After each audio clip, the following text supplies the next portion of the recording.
have many responsibilities when I get there. Your language has no word for the position I'll hold. Hello! This week's video is some facts about the Star Trek Next Generation episode The Dauphin, which is from Season 2. In this soapy episode, young Wesley Crusher falls for a young visiting regent who is hiding her true natural form as being a being of energy.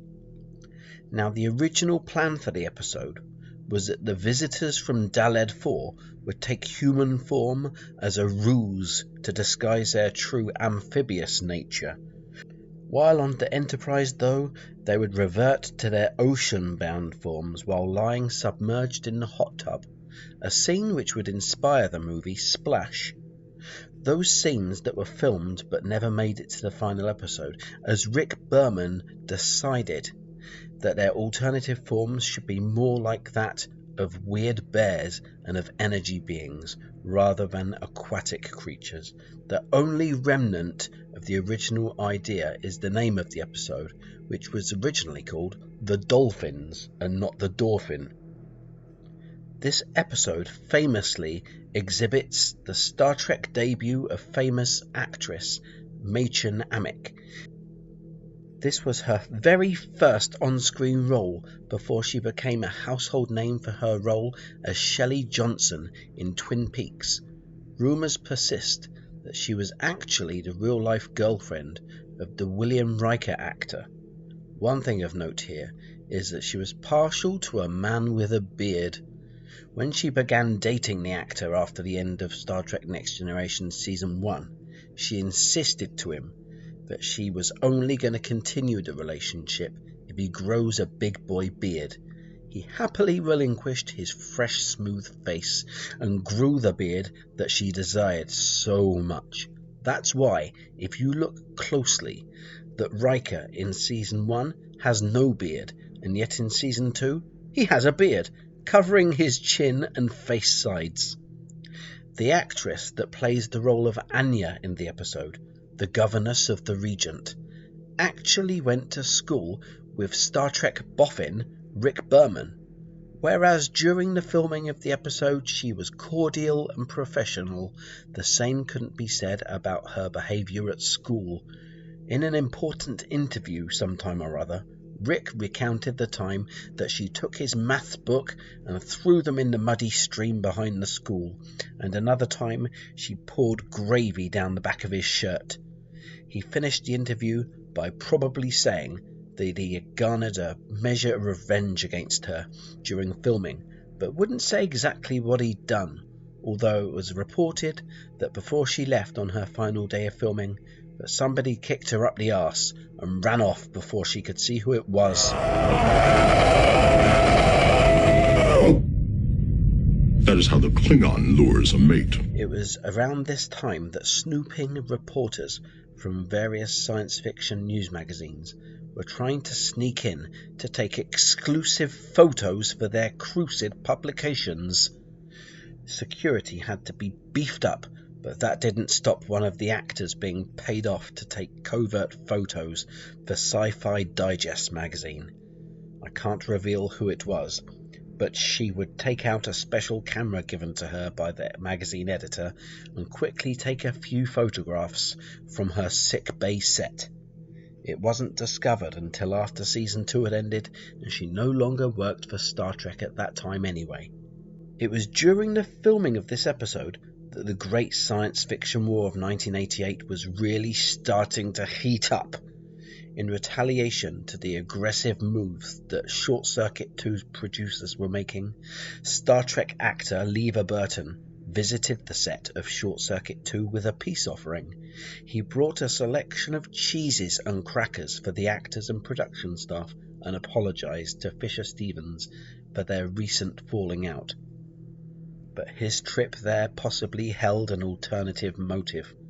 While no one was looking, he snuck into the technical studio and pulled off Johnny Five's arm at the elbow, hiding it in his special backpack. Production on Short Circuit 2 ground to a halt for 5 days, while they quickly had to make a new arm for Johnny Five. At a victory party at the Star Trek studio, Burton's cousin, Tim, suggested that they wait until the heat dies down from the theft, and then use the broken arm as a prop in a future Star Trek production. 7 years later, while directing, Jonathan Frakes would use the arm in Star Trek Voyager Season 2 episode Prototype. The episode's name is The Dauphin, but did you know that there were several less successful episode names that were considered? Some of them include Space Adults, Space Turners, The Dauphineers, Curly, What Must Come, Anya and Rusty, Heavenly Duty, and Ogre Mushroom. As most of these didn't make much sense, they settled on the Dauphin, of course, which is the same name that the episode has. New Star Trek storyboard artist Lance Ranner had famously approached Rick Berman again with another bold idea. He would produce a new format of episode art that would inspire the youth of today to view a show that they'd never normally watch. A week later, and Lance brought in his finished poster to show Rick. No original versions of this exist, but based on rumours, it looked exactly like this. Not only did Rick not understand anything about the image at all, but he ordered all copies of it destroyed. He wasn't against Lance trying new things, but he just didn't understand what he was looking at.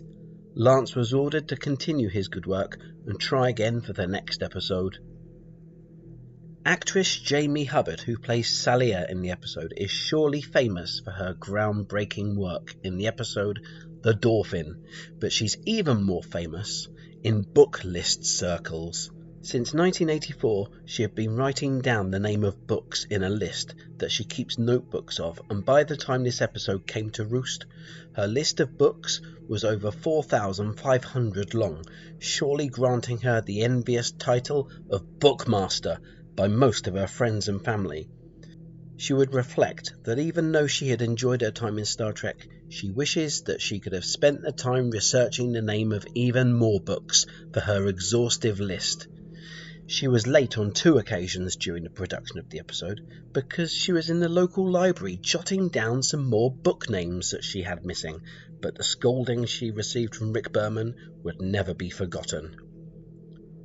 It was during the production of The Dauphin that Rick Berman was lobbying to get a piece of music by his son's orchestra to be the new theme for Star Trek, replacing Jerry Goldsmith's classic piece.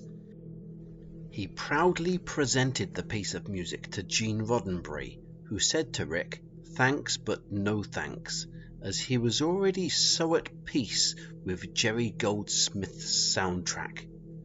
After having his son's music rejected, Rick sulked for a month and barely spoke a word to Gene.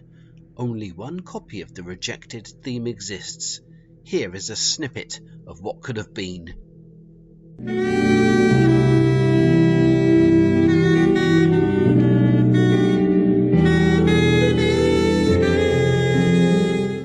Marina Citrus was nearly unavailable to film some of her scenes for the episode after a horrifying accident at her church production of Jesus is Great.